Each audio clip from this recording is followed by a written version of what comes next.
Did I do a good job fading the music down? I don't know. Did I? What do you think? Give me your opinions. How you feeling? How you going? I can hear myself, babe. Sorry. How's it going, folks? Welcome to the Rogue Room. I am your host, the Abigail Beck. The one, the only. Actually, not the one and only. There's actually somebody on Twitter called Abigail Beck, like at Abigail Beck. I think she's a flautist. She plays the flute. And she's got the name at Abigail Beck on Twitter. I'm kind of disappointed in that. I don't get to be Abigail Beck on Twitter. I have to have a "the" in my at, and that irks me quite significantly. But at the same time, by being the Abigail Beck, I am asserting myself as the dominant, as the alpha Beck. That one wasn't even supposed to be a clever bit of wordplay. That just sort of came together there. I'm a genius. Hey, going folks, welcome in. I got the collar. It finally arrived. This took ages to get here. Please, everyone, give thanks to at Zerazor in chat. Zerazor, I don't know how to pronounce your username. I know, and it doesn't stick. I don't know why. I do. I know your name. I call you Maddie. Your name is Maddie. There we go. We get one of these. Hello, Billy Zane fan. How's it going? There you go. Do it for yourself. Thank you, Madeline, for the collar. It's pretty cute. Hey, I like it. It's pretty fashionable. It works really well when you're completely stark naked. It's like, I'm wearing my birthday suit. It is really nice. Yes, when you're absolutely stark fucking naked, it looks amazing. The contrast. Thank you for the head pats, hackin'-oo-woo. Oh, no! Shit. I didn't fill my water up. Son of a bitch. Are you folks right to just sit there for a second? Don't go anywhere? Just like sit quietly, sit patiently, class. I'm a moron, and we got hugs as well. Okay. I will be off screen for like maybe a minute while I hug my girlfriend, who I can't bring on screen because she refuses to wear pants. And she's wearing a hoodie.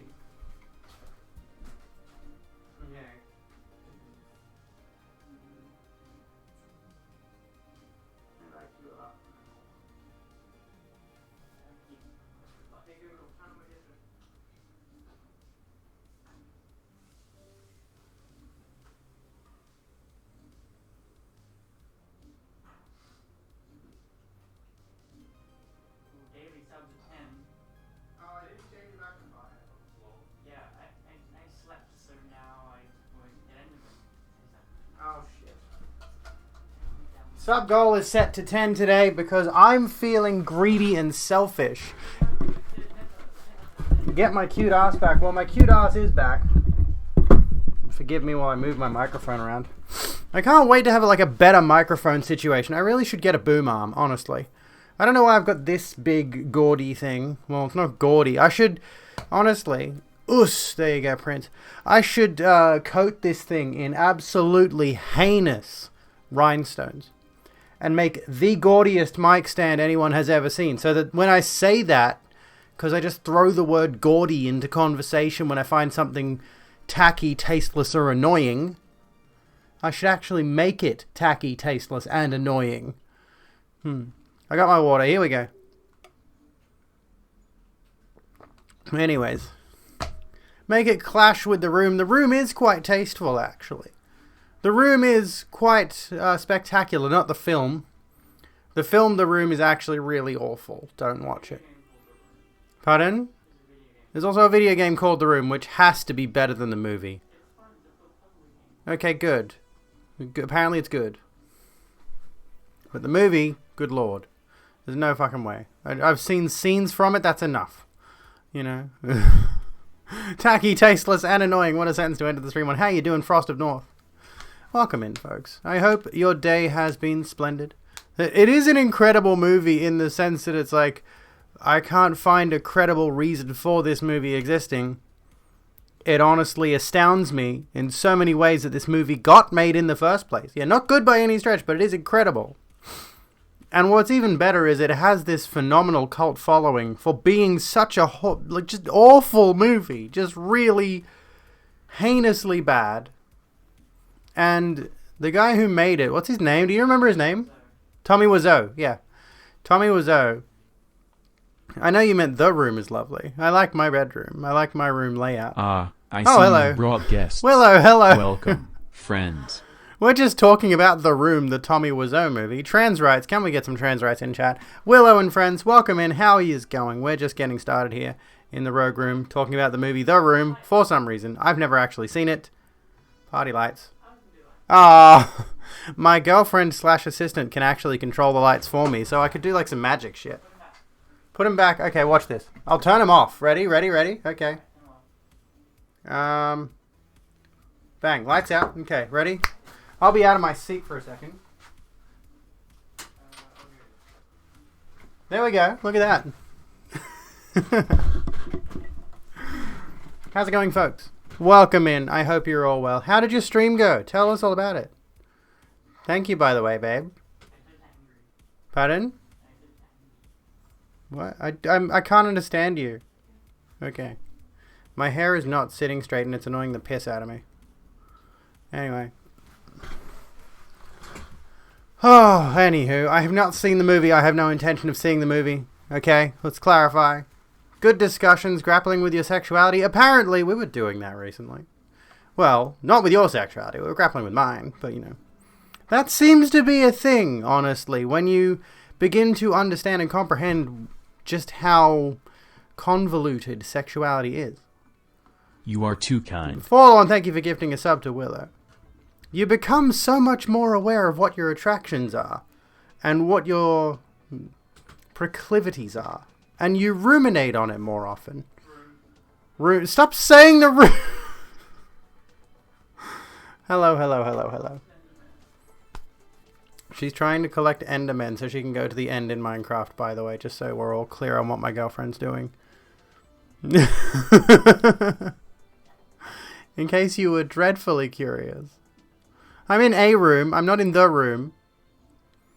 I don't know why, but The Room sounds like... Well, actually, I know why this occurs to me. I was going to say The Room sounds like a horror movie, and I know why I think that, because Silent Hill 4 is called The Room. The Rogue Room appreciates your recommendation. Why is my volume so loud? Thank you so kindly, Android, for the host. Same with gender. You went from, I think I'm gender flux, but now I'm pretty sure I'm agender. Just like to present femme sometimes, yeah. Gender and sexuality, once you begin to understand they're more than what we are taught in primary school. Well, sexuality they would teach you about in high school. But, you know, just generally speaking, a lot of people have got a very narrow worldview when it comes to those kind of topics. Which is why, of course, when you meet someone who is gender and sexuality diverse, there is so much backlash in social consciousness. I can hear it. Can you folks hear Maddie's Minecraft?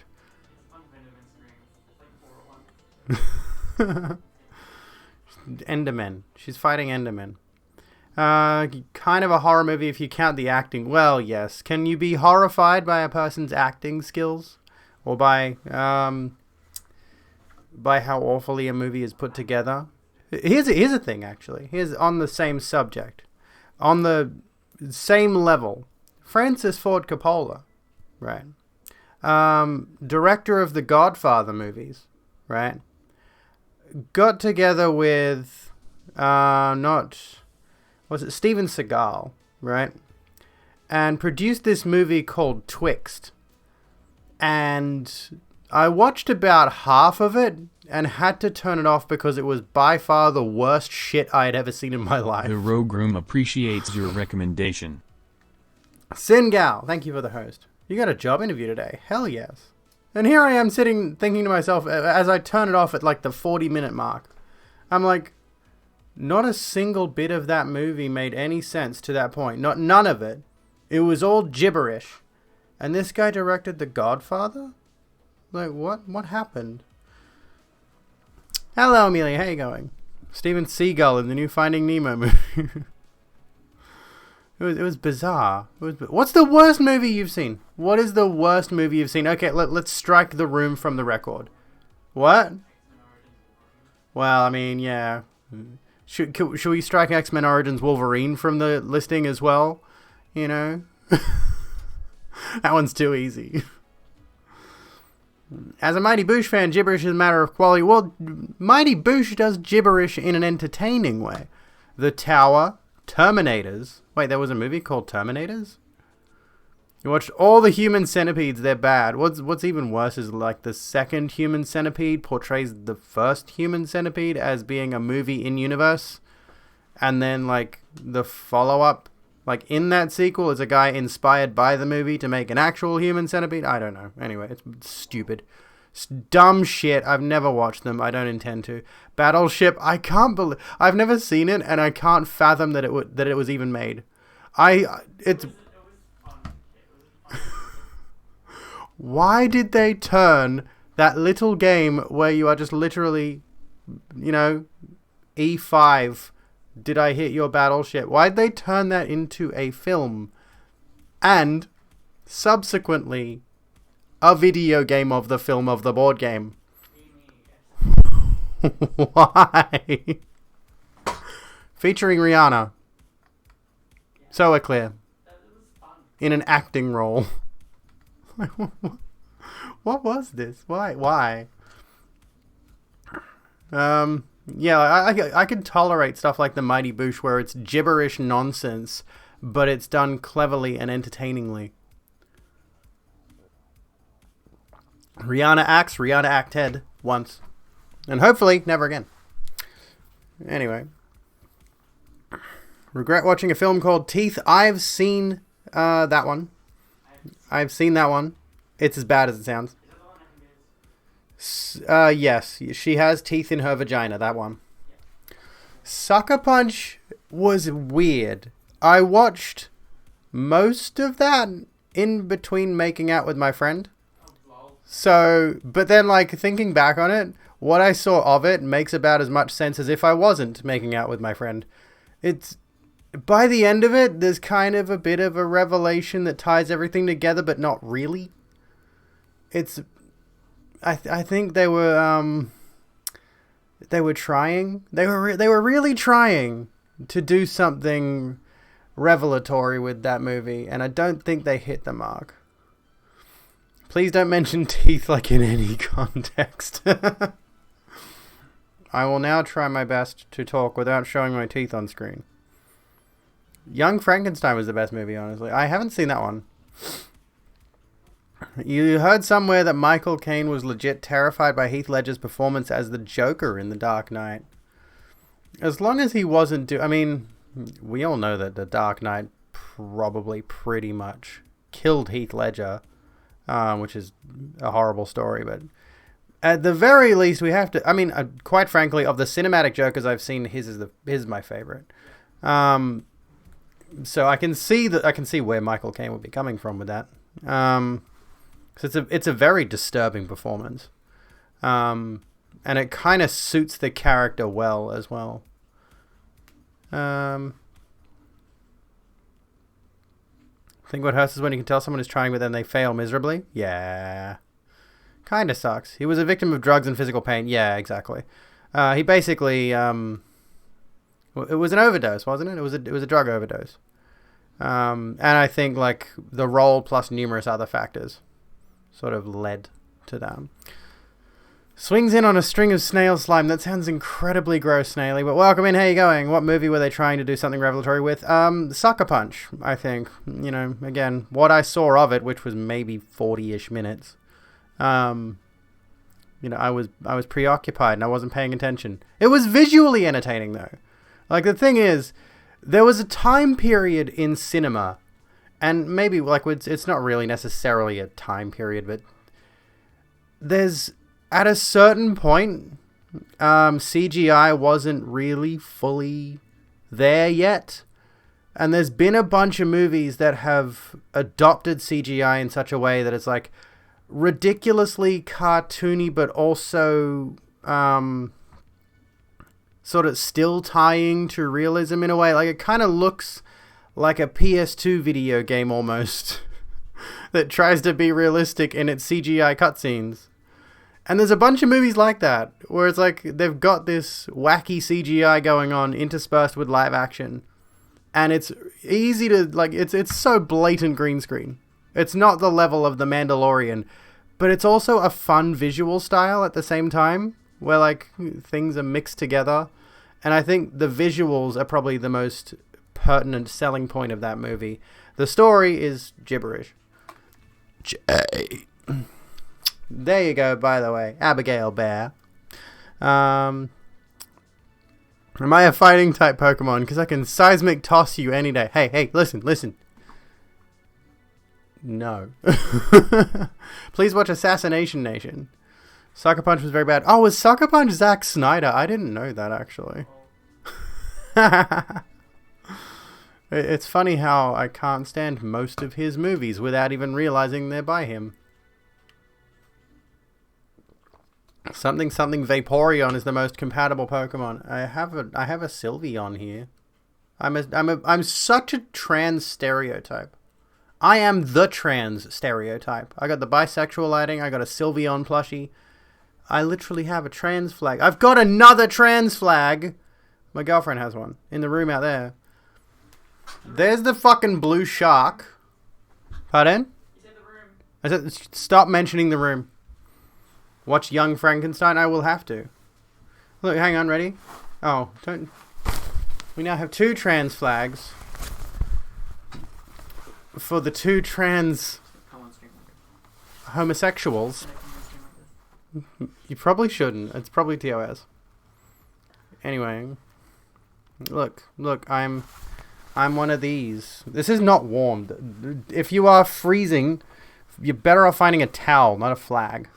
But look, there we go. I can just hold this here, and this can be my backdrop for stream now. So it does. Hey, us. Anyway, God, I wish that were me. Really didn't like Gone Girl. That's one I've heard many things about, but never bothered to engage with. Trying to make a point of mental health issues and failing that hard. Yes, honestly. It's one of those movies, yeah, it's one of those movies where it's like you need to, like, if you're going to tackle a serious subject matter like this, you got to do it a little better than you did. Because, like, the thing is, somebody dealing with intense mental health issues, escaping into fantastical, wild imagination lands, is not a bad concept. But it just really didn't work well for that movie. It wasn't written well. It didn't flow correctly. It didn't send the right message. And the end of it was fucking awful. Like, and yeah, Zack Snyder fails upwards. He really does. You have trans, lesbian, and LGBTQIA flags hanging on the wall behind you, based. We like flags. Nice idea, bad execution, which sadly can ring true of many films. Which, yeah. It's a movie you liked with Diane Keaton and I went to say Michelle Douglas. Michael Douglas, called So It Goes. You love the concept of it, the irreverence in it, but they rushed through parts that took away from it, yeah. Well, I mean, I haven't seen that one, but that happens a lot. You know, you'll watch through something, and I don't know, just like really important things or seemingly important things get skimmed over. You have a general pride flag out your window. You want a progress flag and an MLM flag and an ace flag for you. That sounds good. I've thought about doing like the pride flag in the window thing, but I don't trust my neighbors enough to know whether or not I'd be hate crimed if I put one in my window, so I'm not going to risk it. I don't trust my neighbors. Doing a different voice so it sounds like a second person is asking about... I have not seen Assassination Nation. No, I have not. Oh, I've seen the one. I can't remember most of it, but I did love it. That was such a... Like, I saw it when I was 13, 14, 15-ish. And, it was, like, entertaining for someone at that age. And what's funny, here's a funny story, is a friend of mine was super into Jet Li and Bruce Lee and all these martial artists, and he's been training martial arts since he was, like, around that age, younger. So he's super into the whole, every Asian martial artist celebrity you can think of. He could give you their biography, probably. And regrettably, he's one of those incredibly white people who did like a genetics test and supposedly discovered he's like 1% Japanese or something. It's kind of cringy. But that aside, what was I going to say? Yeah, we watched The One. We all sat, me, him, a bunch of our other friends sat down and watched The One together. And then a couple of other Jet Li movies. I think there was another one that's sticking out in my mind. I can't think of what it is. It's another really cool one where Jet Li's not the protagonist, but he does a bunch of cool martial arts shit in it anyway, because of course. And then our friend hears about the movie Hero coming to cinemas. So we all get together and we go down to the theater and we buy tickets to go see. I think it's called Hero. Was it called Hero? And we get to the ticket desk, and the girl at the counter's just like, did you know it's in Japanese? Or was it Chinese? Wait, is Jet Li Chinese? I can't remember. Fuck. I'm bad at this. But it's not in English. And we go into the movie, and like, it was a good movie. I enjoyed it thoroughly. But we get to the end, we come out the other side after we finish watching it, and he says to us, didn't actually know it was in English. Was supposed to be in the Matrix sequels. Oh, okay, there we go. It's a really good movie, though. I genuinely love it. I'd watch it again. Beijing, there we go. I'm terrible with this stuff. 100% don't give a shit about being American because that's not an ethnicity unless you count native. Well, yeah. Well, and that's different, too. What was I going to say? I've lost my train of thought now that we're talking about movies. We're talking about movies this whole time. But now we're actually focused on specific movies. What do you folks got to throw at me? So what was he supposed to be in the Matrix sequels? Like, my favorite little Matrix fun fact, of course, which many of you probably have heard of at this point, is Switch. The character of Switch was supposed to be, if I recall correctly, and of course production didn't want to go ahead with this, which is why it didn't appear in the movies. Which would have been perfect, honestly. Perfect allegory for transness, of course.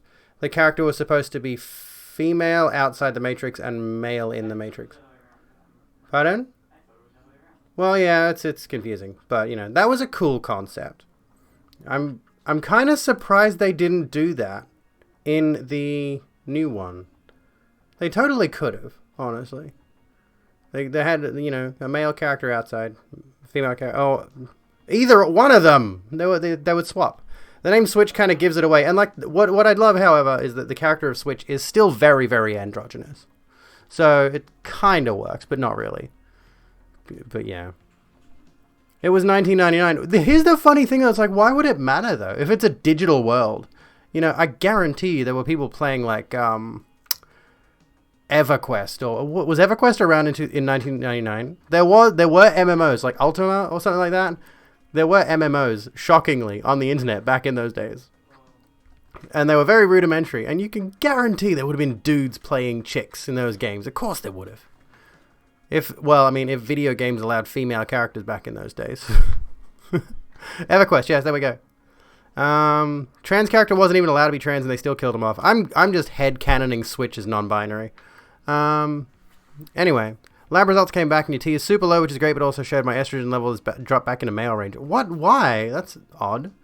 Tibia was an MMO. Tibia is still going. I tried to play it not that long ago and it sucks. It honestly sucks. If RP was allowed, someone played as a different gender. Oh, for sure. I'm sweating because of all these lights on me. It's warm here in Australia, and I've just put my makeup on. It's coming off. You can't see it. Oh, sort of. I just put foundation on, and I've set it. Anyway. You have a random question. Sorry, Skylar, when you're ready, yes, shoot it at me.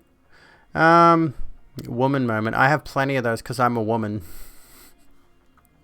But people aren't allowed to mansplain things to me because I'm also trans. So I have man experience and woman experience. So you can't mansplain me. I'll transplain you right back. Okay? If you really wanted to stick hairspray on your face, oof, that sounds awful. Kind of sounds like at the end you could just peel it off like a mask. Anywho. I remember actually for a while there. I did play World of Warcraft on roleplay servers. I didn't get heavy into the roleplay thing though. Is the weird thing, because like I played a blood elf because of course I played the androgynous race. I wanted to be on the horde, but I didn't want to be ugly, so I played the beautiful race. Um, but the thing is, my experience with roleplay servers was very short-lived. I've always wanted to dip into roleplay. I've always wanted to, and like TTRPGs are kind of appealing on the same notion as well, which I should get into. And there is something vaguely related to that, which we're going to get into shortly. But like I got into roleplay and I joined a role-playing guild, which was all exclusively Blood Elves, and it was just the most self-aggrandizing bullshit you ever did see. The guild leader was this ultra-powerful god character demon thing, of course, because why wouldn't they be? All the other characters existed solely to suck that character's cock. It was really just the worst. Awful. Genuinely awful. And I didn't, you weren't asking anything more. If you had a chance to be in a movie, sorry, I'm only just saying that now. Seeing that now, sorry. Sounds like typical elf society, lol. If you had a chance to be in a movie, would you? And if, what kind of character would you be? That's a good question, actually. I'd probably be a side character that serves literally no purpose and dies in the first 5 minutes.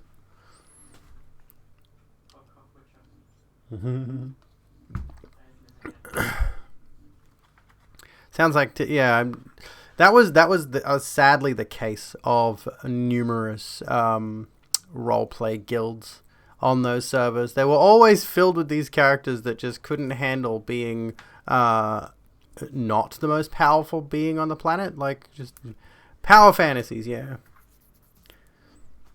Which is why my guildmaster legit vetoed any and all of that. It's creatively bankrupt. Like, be a mental character who sacrifices themselves to protect the protagonist halfway through. Based. Hell yes. You're on gel changing to patches. Well, hopefully that works. WoW RP was the worst of it you've ever seen. I think I intentionally, out of morbid curiosity, joined the worst roleplay servers like Moonguard and Wormrest Accord, and as a result, you would see the most awful shit.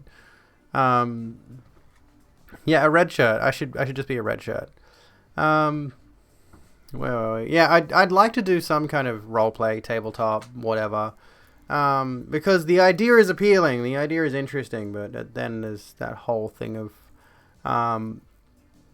knowing how to create an interesting character and roleplay as such. And again, not stepping on anybody's toes, of course, is another thing.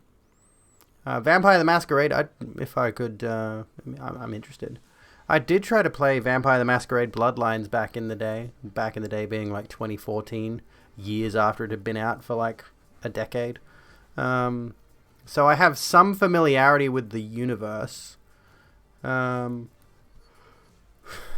my cat, by the way. The kids who nobody wanted to play with because they always had main character syndrome are now power tripping guild leaders. Happy to set that up if you can get people playing it. Well, I mean, yeah. You'd be the asexual chick obsessed with strategy games which would have a random part of a solution of the final obstacle. Ugh. I feel like you have big main love interest vibes. I'd be the comic relief everyone bullies for laughs. Based. Not actually based. But Necro, honestly, when I see Outbreak Undead, I already tune out. I like the concept of undead things, don't get me wrong, but if I see anything relating to zombies, I'm checking out. I'm not going along with zombies. They're just not. You know what my problem with the zombie genre is as of most recently? Is it's a more interesting dilemma than the current dystopia we live in. And it's like, ultimately what the zombie genre boils down to. Oh my god, I remember IMVU. I was on that. That was awful. However, that is where I met someone. Oh, I don't think it was where I met this particular person. I think we knew each other from the Sims 2 bulletin boards. Yeah, bulletin boards. But yeah, I did get on IMVU for a bit with that person. But that was fuck awful. What was I gonna say? Yeah, I dislike the zombie genre for numerous reasons.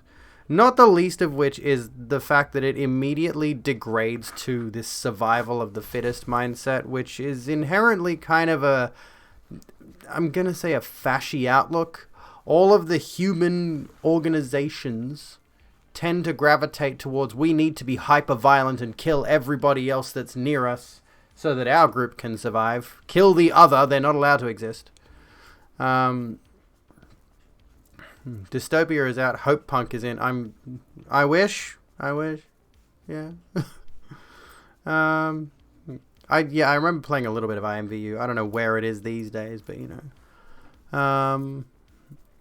I did like Warm Bodies though. Actually, that one wasn't terrible. I went into that expecting it to be as dog shit as Twilight, and it turned out to be quite entertaining actually. Even if it was completely contrived, it was actually quite a fun movie. Filmmakers who make monster movies are obsessed with making the point that humans are the real monsters. I know, I'm tired of that.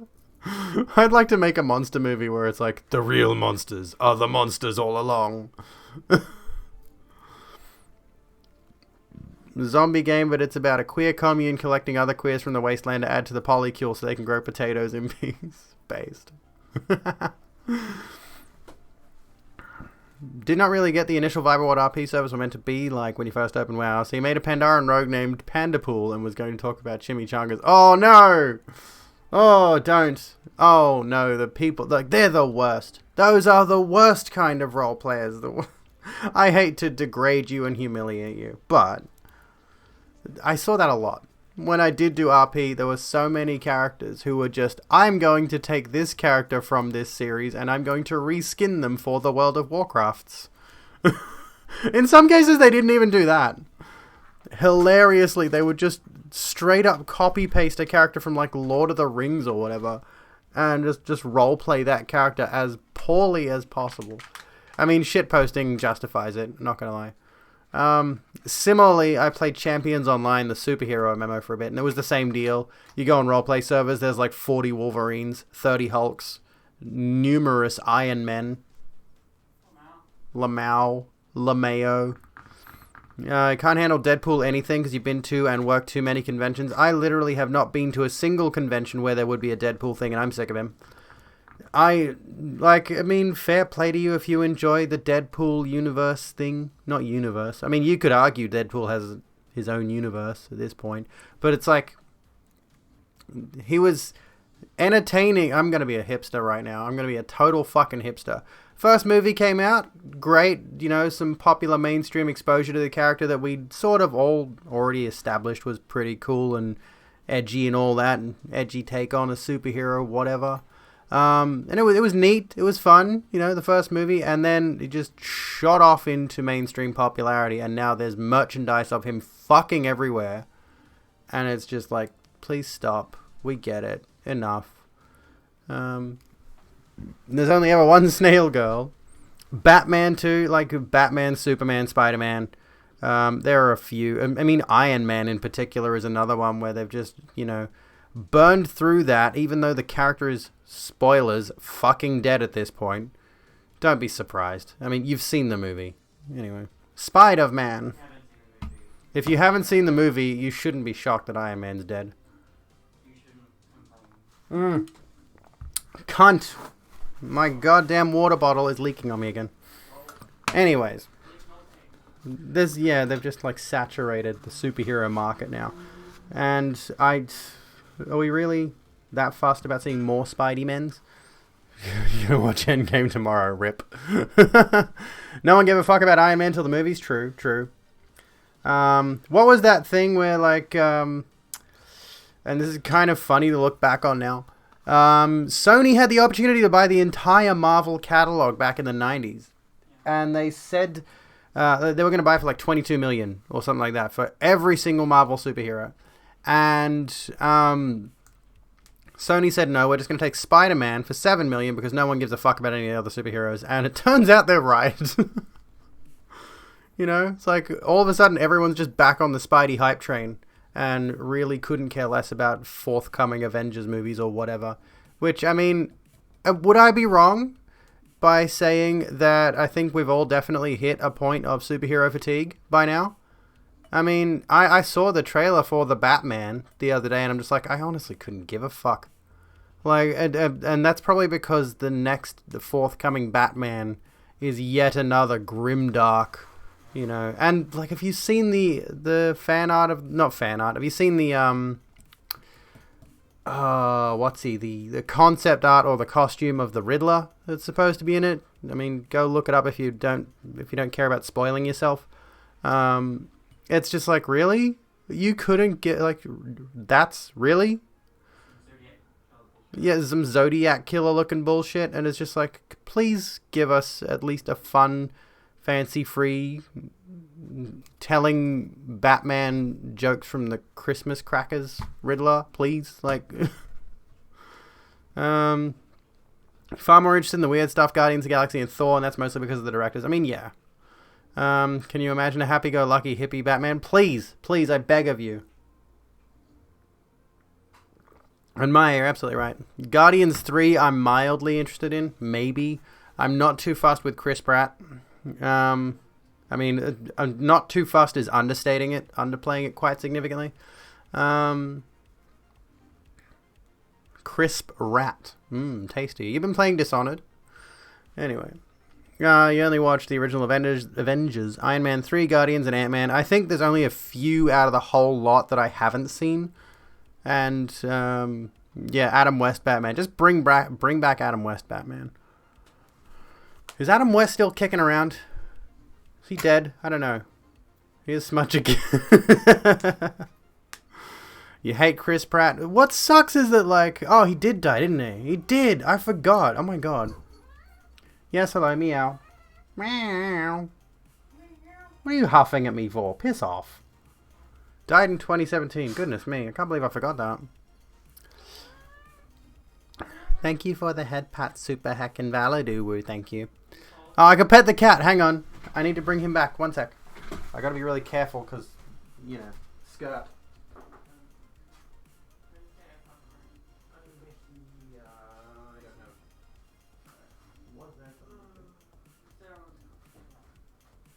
Oh, yeah, sorry. Here, I have brought cat. Batman spends his fortune on fighting crime, but funding public services with his wealth would work far better. As far as I know, every time I've brought that up in these kinds of discussions, I don't know why I'm devoting so many emotional resources to this, but, you know, we might as well. It's an entertaining enough discussion. Somebody has mentioned, like, oh, in the comics he actually does do that. He actually does put a lot of money into fighting... to, like, the funding public services, the Wayne Foundation, blah, blah, blah, blah, blah. Which, you know, do with that information what you will.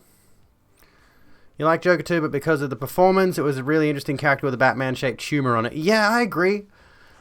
Which, unfortunately, like, if you strip that away, a lot of people would just, and a lot of people say this anyway. Welcome back, Skylar. How you doing? What was your question, by the way? You had a question. The thing about Joker is I enjoyed it. I saw it twice. But at the end of the day, some people were just like, it's basically just King of Comedy and Taxi Driver with a Joker skin over it. It was like, yeah, if you take away the Joker themes, basically. If you could insert yourself into a movie, what movie would you have loved to be in? They did cast De Niro. Yeah, that whole movie was a great big homage to De Niro. If I could insert myself into a movie, fuck, I don't know. I'm not a big movie buff, which is funny because I'm talking about movies. Doing what to fight COVID? I've been hearing something about people suggesting you can take anti-androgenic hormones. Well, anti-androgen medication, to fight COVID, apparently. Or treating COVID with anti-androgens. Finasteride and...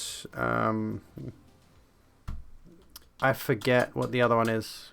Spironolactone, yeah. Anyway. I don't know what movie, actually. I honestly can't think. Just put me in Mortal Kombat as, like, I don't know, Scarlet. There we go. Put me in Mortal Kombat as Scarlet. That'll do. The new one or the old one. I don't give a shit. Aragon, only a good movie version, not the one we got. Rip. I think that was just a meme. Wait, which was just a meme? Lady Andre, how you doing?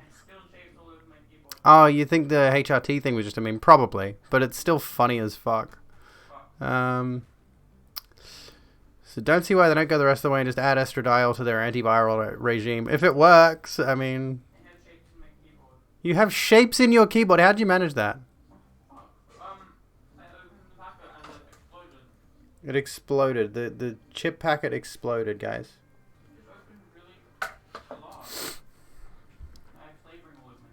Apparently testosterone slightly weakens the immune system. Yeah. So those with low testosterone, oh, okay, yeah, are at slightly decreased risk of suffering more severe consequences or severe, not consequences, severe, slightly less severe symptoms of COVID-19. Hey, Danny, thank you for the 50 bits. Basic. Why did it come up as two separate things though? 3 things work: distance, masks, and vaccines. Yeah, true. So we have, and this is the problem. She's spraying her keyboard. Sorry, it's loud and I can't focus. It's okay. It's okay. Where were we? When your friends and partners somehow make a packet of crisps explode. We're not ripping on you, I promise. Just finished a part of a Warhammer mini. Ooh, nice.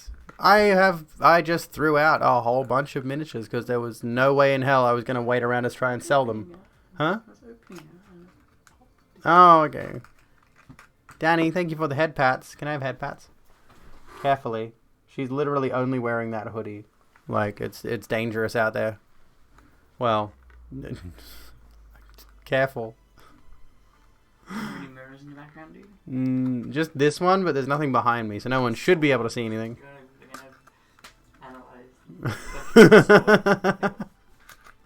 I don't think the camera outputs footage at that high resolution. Anyways, also read headlines that say pot can help prevent COVID from taking hold. It's like we've got, this is the thing, is like a lot of people are speculating on what can be used to treat COVID when we already have a lot of things that can be used to treat COVID. Because they're desperately trying to be right about it. They're trying to like prove the system wrong because for some reason they have this conspiracy about what's in the vaccines or whatever. But what I heard, what I was looking at, is that, and I think this is a meme. I think this whole thing about like taking HRT to treat COVID is a meme. But I do believe there was some not scientific text necessarily, maybe.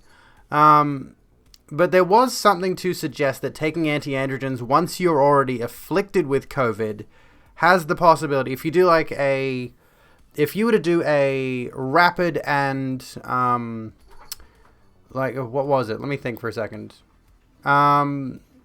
During a hospital stay of someone who is suffering from COVID, they were thinking of administering anti-androgens to bring people's testosterone levels down enough that they would be not suffering as severe symptoms, right?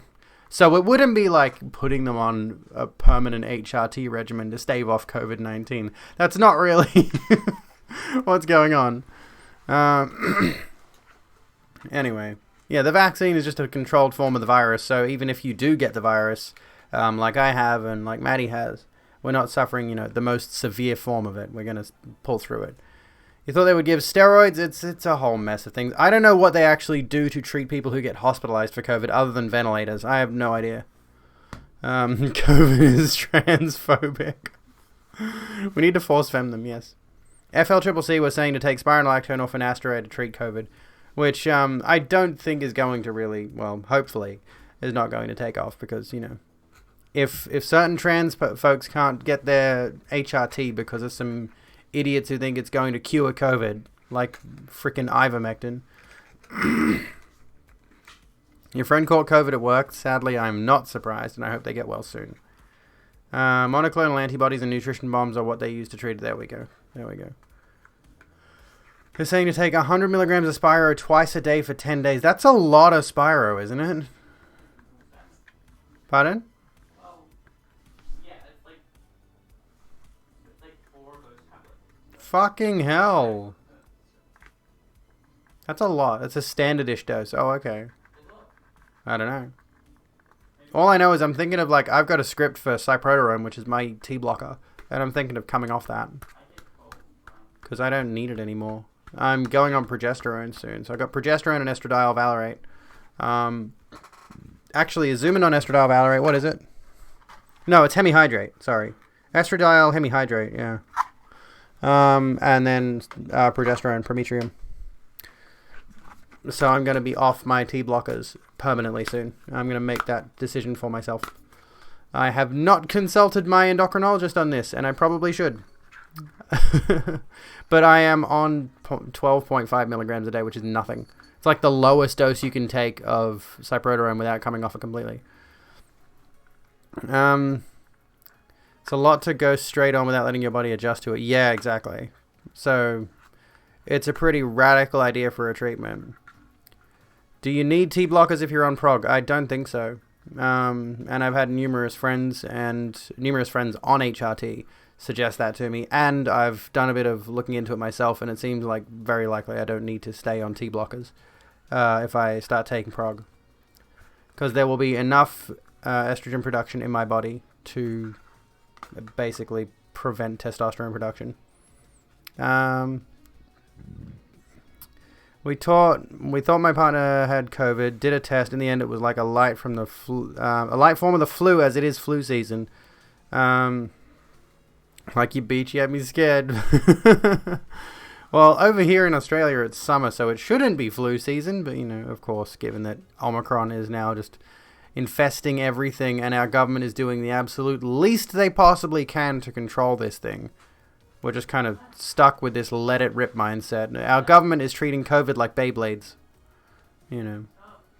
What's he doing? Kick him. Don't actually kick him. I did not advocate animal abuse. Why did you say kick him then? Lightly tap him away from things with your foot. I'm not getting up for that. Oh, okay. We must protect the economy. Yeah. Pardon? Let's see if I can get his attention. Yeah, I didn't even need to turn the laser pointer on. I got his attention. Look.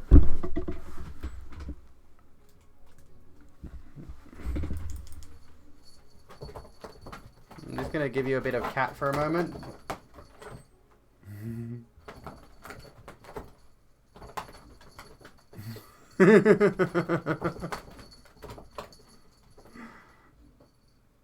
Oh, fucking hell.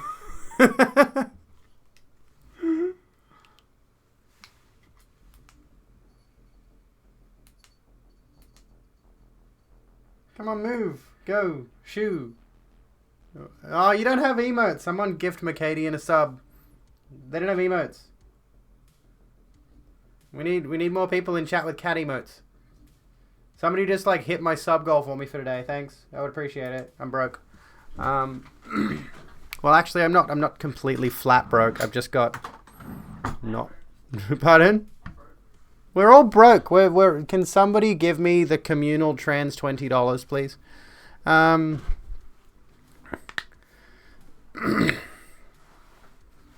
Fuck knows what your levels are. They won't tell you. That's fucking awful. Is there any way you can get your levels tested without, like, I know this is a wild concept. Well, that's the problem. Meryl's an island, and Ireland's being shit. I was gonna say, is there a way you can send a blood test somewhere else? Like, is there a way you can get blood drawn and, like, just mail it to Australia and they'll test it and send your result? I don't know. I'm very fortunate where I live because, like, I've had such a good go of, like, HRT and stuff and getting treatment. Can't get a blood test done unless it's important, and being trans and knowing what your levels are isn't as important, apparently. Yeah. The Netherlands as well, my parents complain they don't see me, as it's safer for me to just be with my partner than my siblings and parents. I don't want to wear masks in the vaccine even though they got COVID already once. Like, yeah, that's stupid. They don't want to wear masks, yeah. Just mail a person your blood. It just shows up at an endocrinologist's home one day in the mail. And they're just like, I guess I should take this to work. UK and EU gender recognition is not great. Yes, so I've heard. And I think this is a good time to segue into something. Smudge, I'm not doing any more with you. I'm not, no, you're being a dickhead. Some labs do independent stuff. I mean, that would be good. Are there any private places that will do your blood? You found a private GP in the UK that will do your bloods for you, but it's pricey. That's the problem, unfortunately. I'm sure many other trans people in general, I should stop just referring to trans people specifically as trans femmes. I'm sorry, I'm such a sexist. That's the problem. Is it like you want to get the treatment that you need? You either have to rely on the fact that your country has a good healthcare system for trans people like I had, or you would have to go private, generally speaking, which is not an option for most people. You love my lipstick color, Madma. Thank you. I'm glad you do. I'm going to take this opportunity to plug this shit because it's fucking gorgeous. I got Lime Crime. I've got my first Lime Crime product. It's a matte black velvet. It's poggers as fuck. Look at this. It's actually good quality too. I've got a black lipstick here from Kmart that's like $2, and it's absolutely dog shit. This is amazing. This is actually really good. I'm very happy with it. Lime Crime, hit me up. I would do a sponsorship for you. I'm going to start doing, and they're vegan. It's vegan. It's a vegan product. Not that I'm a vegan, mind you. I am not vegan at all. But that's like $28 for one lipstick. It's worth it though. I mean, I'm going to use it. You know, if I'm going to get a black lip, I'm going to use it. Lime Crime's good. I've been looking into getting some of their products, some Sephora products too. You know, I'm going to try to start reaching out to companies that, you know, would potentially sponsor me so I could get free products and money and stuff. Okay, so there is a video here I wanted to show you because recently, yesterday, apparently, in the UK outside the BBC headquarters, there was a Trans Activism UK protest, and I wanted to just show you Laura Kate Dale's speech from that protest. I've only seen bits of it on TikTok, but, you know, Laura Kate Dale can talk, so I feel like we should listen to Laura Kate Dale talking because that sounds like a good idea. Is the music playing? This is more than likely the one Sophie was at. Yes. This has just happened yesterday or the day before, so it's, you know, really fresh, brand new protest. So let's have a look at this because trans stuff. We like trans stuff, and we like protesting the BBC because the BBC are assholes. Just before we continue, I'd just like to give a massive thank you to all of our guest speakers who came here to speak today. Can you hear that well enough? Our last speaker today is our own Laura Kate Dale, whose pronouns are she, her.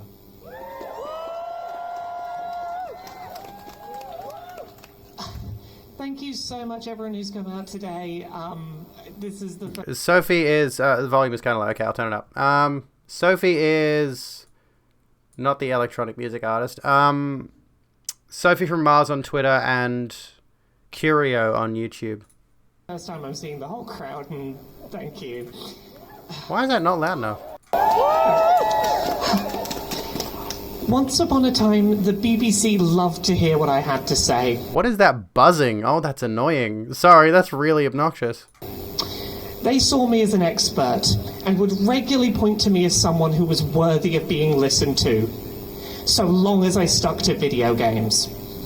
Put CC's on. When some kid would win a Fortnite tournament and the BBC News needed to know what this game all the kids were playing was and why it was popular, I'd get calls from 10 or 12 different regional BBC radio stations asking me to tell them Googleable facts that it's a 100-player shooter, blah, blah, blah, blah, blah. It's an explanation they could have gotten from any simple internet search. But they got me back again and again to share it, because they saw me as an expert whose opinion was important to hear. The same has happened for years for me. Maybe it's Fortnite, maybe it's Doki Doki Literature Club and they want someone to explain about why it looks cute but it's horror. I've been in this very building many times. I sat in this building to talk about Doki Doki Literature Club. I've talked about so many video games in there. It really is annoying, isn't it? It sucks because I want to watch the video, but it's just so insistent. Oh my god. I've sat in their bright TV studios justifying the existence of various forms of media. Laura Kate Dale is a writer. We're not watching Sophie at the moment. I checked. Oh, hang on. Let me check this. Actually, there we go.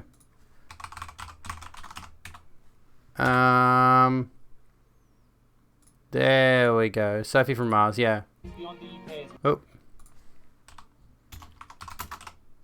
That should work. Because I was an expert they wanted to hear from. I was seen as well-spoken, knowledgeable and worthy of hearing from without any need for balance. They didn't need someone who hated video games to be placed opposite me, because they knew as an expert my opinion could stand without counterbalance. Want to watch the video, but it's so insistent, kind of like you. Fuck off! I'm adorable! They didn't feel the need to turn my opinion on video games into a debate. For years, I existed on a little piece of paper or a virtual database somewhere in the BBC. There's really nothing I can do about that buzzing short of turning the volume down, actually. Which I did on my end, but you can still hear the buzzing as loud as possible. What do you want me to do? Do you want me to turn the volume down a little bit? It's from the boost, is it? No, it's already in the video. It's not from the boosting. It's already in the video. Anytime a new video game console came out or a game was expected to be the fastest selling ever or something like that, I'd get calls asking me to tell the BBC what I knew.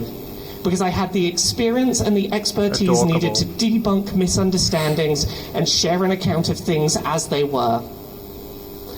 The one time I mentioned being trans in a pre-recorded BBC radio interview, it was edited out and did not make it to air. Once upon a time, the BBC decided to parade me around like a light-hearted good news story, while desperately trying to erase my transness from that narrative. Back in August of last year, my wife and I made UK news for getting married on a train together. This story was absolutely fucking wonderful, by the way. Funnily enough, a few days after the last one of these protests we did, I'm autistic and I love trains, and we won a competition to get married on a moving train together. Wedding dress provided, meals, free booze, beautiful, train wonderful married. Day. Our wedding made UK news because the train company that ran the competition did so for free promotion. I get it, it makes sense. I bring this all up because the press release about my wedding talked about a lot of very specific things. It talked about my being autistic and my love of trains. It talked about how me and my wife had taken that particular train journey together early in our relationship. But it also spoke about why it had taken us so long to get around to getting married after we got engaged. Myself and my wife are both trans women, and factors such as waiting on the results of GRA consultation reform, the lack of change that came from the consultation, the time-consuming bureaucratic process of trying to navigate the gender recognition process, and more, were a big part of our... GRA is the Gender Recognition Act? What was it? Does somebody know specifically what it stands for? It's gender something something. Our story and part of that press release. We couldn't get married as wife and wife sooner than we did because the UK forces trans people to jump through expensive, time-consuming, dehumanising hoops, changing their birth certificate just to get married under the title and gender they've lived as for years. It's a big part of why we won the competition. They wanted to treat us to a wedding we'd been fighting for. How does this relate to the BBC? Well, when the BBC got their hands on the press release and started parading our wedding around as a feel-good news story, they regurgitated much of that press release word for word, paragraph for paragraph. Every TV and radio channel on the BBC that covered it, as well as their online news article, covered every aspect of our story. The one exception, which came up time and time again, was our being trans. That was conveniently left out of our story more often than not. We had a few radio interviews where we mentioned it ourselves, but without our intervention, the BBC was happy to leave that out of our story.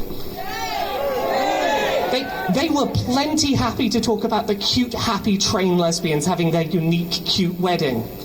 They didn't want to frame us as two happy, loving, cute, feel-good trans women.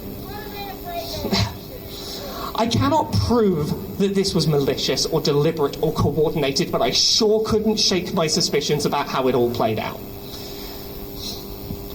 Once upon a time, the BBC really didn't want to hear what I had to say.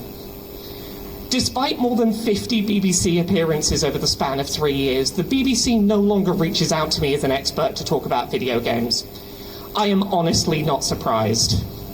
The BBC has for many years had a problem with mounting institutional transphobia across its news reporting and opinion features departments.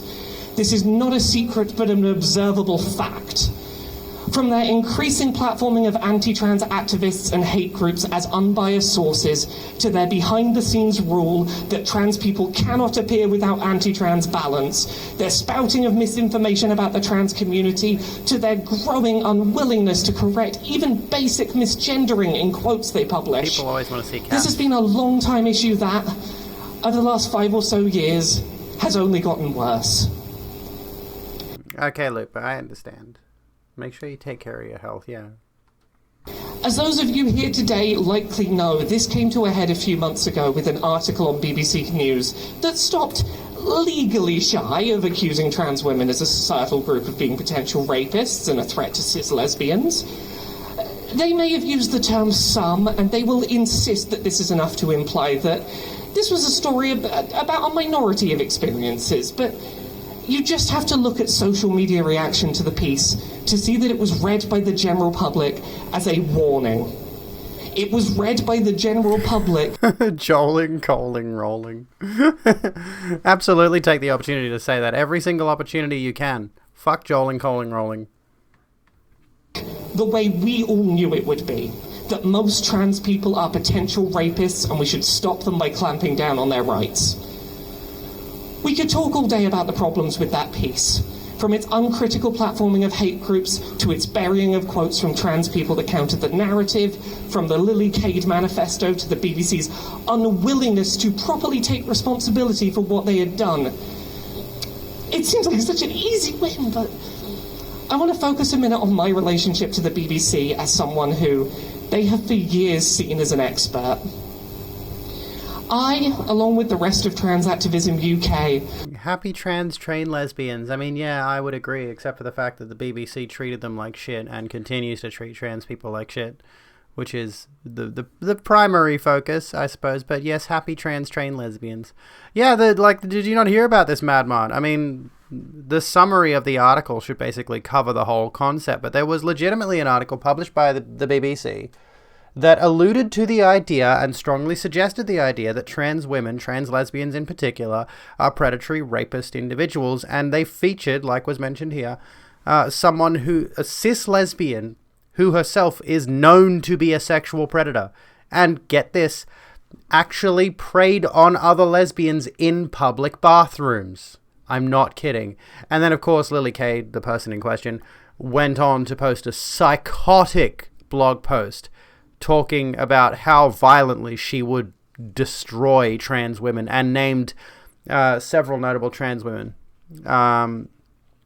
listing people like the Wachowskis and I can't remember who else. Yeah, the title was literally Lesbians Being Pressured into Sex by Trans Women or something like that. And it's still up. The article's still up. And I think they've added an addendum maybe way too late after the fact. The problem I have, honestly, with articles like that is, okay, so they'll publish the article and it'll get a ton of media attention. It'll get a ton of social media attention in particular. People will form their opinions on the initial release of that. And then later on, the article will have an appendage at the bottom, updated, such and such, we changed this and that and the other. At that point, it's too late. Everybody's already informed their opinions based on the initial release of the thing. It really doesn't matter if you go back and read it later. No one's going to give a fuck anymore. The social opinion has been informed by the initial release of the article. She even mentioned some people who should be violently violated. Yeah, exactly. They noted that Lily Cade may have been problematic in the addendum after she tagged them in her manifesto post. Yeah, which again, too little, too late. Oh, hang on. Wrote an open letter to the BBC signed by over 20,000 people within just a few days, explaining in depth, in our expert opinion, along with those of the team, every problem we saw in this mess of an article. The letter grew to the point where BBC News had to write a story about the open letter. They did not reach out to the letter's writers for comment, and we know they could have done. The BBC knows how to contact me. They've done it when they want quotes about the Pokemon series turning 25 years old. They know how to call me when they want to know if Call of Duty Warzone's popular with the kids. Ew, that concept is gross. Okay, so, why can't we let people be people? For fuck's sake, people have trouble with trans people, other LGBTQ plus people, disabled people. Why? The entire reason is a supremacy complex. The entire reason anyone has, for example, a problem with trans people as it stands right now is that it has been a specifically coordinated and deliberate course of action to draw ire to a certain social group to distract everybody else from the real problems. There's no reason for trans people to be under such a persistent socio-political barrage as it stands right now. You know, we are being relentlessly harassed across mainstream media, social media, and all of that for no reason other than it benefits specific people to be distracted by a culture war. That's literally it, you know, and I fucking hate it, obviously, but that's the reality of the scenario. Anyway, continuing on. When I'm having a cute feel-good wedding with my wife, they know how to contact me. But apparently when I write an open letter criticizing them for rampant transphobia, suddenly they don't have any interest or ability in seeing what I have to say. I'm sorry. When we mailed our open letter directly to Tim Davie, the General Director of the BBC, we were promised he would respond to us. Instead, after great delay, we got passed off to a different member of staff who just totally fobbed us off and refused to engage with our complaints. I repeat, the BBC... I'm sorry, I just love the shame chants. That's fantastic, yes. ...knows how to contact me. They could ring me any time to talk through the complaints that I and 20,000 people share. They have not done so, and they will not. I cannot prove the BBC stopped asking me about video games because of the open letter. Maybe it's just a coincidence. But just in case it's a coincidence, let me be clear today about how I feel about the BBC. I have no interest in ever explaining video games on your TV shows or radio broadcasts until you get your act together on trans coverage. I do not care if you offer me money. I do not care what you offer me. Unless you are calling to talk about the trans community with me not used as half of a four-balance debate, and let's say for good measure you bring out Tim Davie to come on and issue a proper apology, unless that's what we're doing, I have no interest in ever returning to talk about meaningless video game bullshit for you. What did Tim Davie do? Nothing. Like, quite literally, he didn't do anything. He didn't respond to the open letter at all. He passed it off to somebody else. I used to be proud beyond belief when the BBC saw me as an expert worthy of their airtime. Today, if asked to talk about video games for you, I will tell you to go fuck yourselves. Based. If you don't consider me an expert when I'm talking about my own lived experience and how it feels to be presented as a potential predator by your shitty low-effort attempts at journalism, then I don't want anything to do with you, BBC. She, her pronouns, yeah. Once upon a time, the BBC loved to hear what I had to say. Now they're going to hear what I have to say whether they want to or not, even if I have to come uninvited and shout it outside their door. Thank you.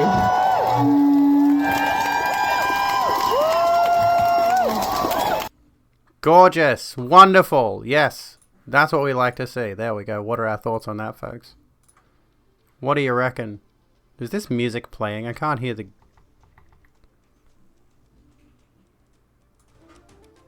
I just turned the music back on. I can't even hear it. Anyway. You hear no music? Something's wrong with my audio levels. Let me fiddle with my audio levels really quickly. Hang on. That's why. I need to reset my audio levels so they're all just desktop audio. How do I do that?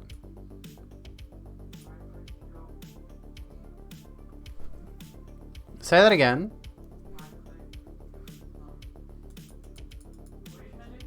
I want to set all my audio levels to the exact same. They're all over the place. Yeah, and I don't want to set them all to 100, but...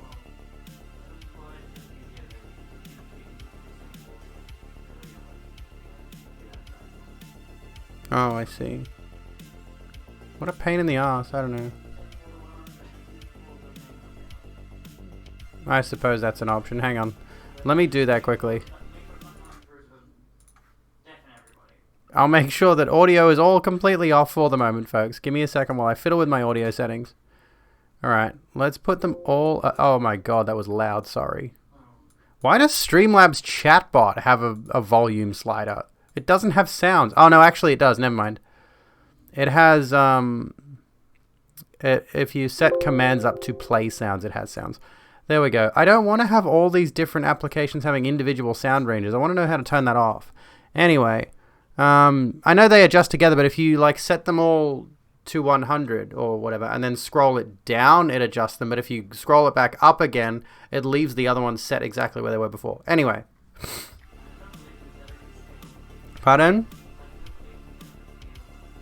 I'm not sure, honestly. Yeah, it might scale them. That was a based speech. That was good. That's what we need more of when it comes to trans discourse. And I'm glad we had the opportunity to watch that together because, yes, that whole thing, that particular... I remember the articles that she talked about there. We can watch Sophie's thing too. Is there a clip of Sophie from the same event? Because, yes, absolutely. Hang on. She posted it. Let's have a look. Oh, here we go. Sophie's speech at the trans rights protest. Here we go. Another one. Let's watch another one. You got the notif... Here we go. Alright, let's watch this one. Let me turn the music off. Hello. Let's open with something that'll get a laugh. I still have to load my Google Docs, so... right. Margaret Thatcher's in hell, and... that fucking whips. J.K. Rowling. I love that J.K. Rowling is effectively just a punchline. Just say J.K. Rowling. Hang on. Alright, so... ready? J.K. Rowling. Look at this. Look at this. It's just... see? Instant laughter. It's just a banger every single time. Ready? Ready? Ready?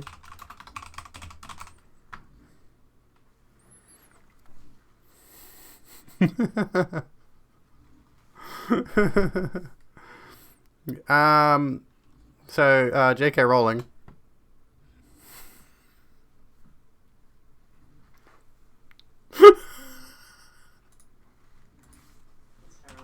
I am.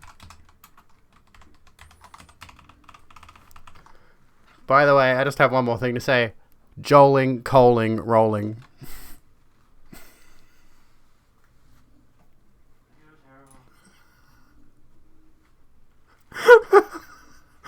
Oh, fuck. Okay. Have I ever actually met or spoke to any of the two? No, I haven't. I have not. They're a bit above my pay grade.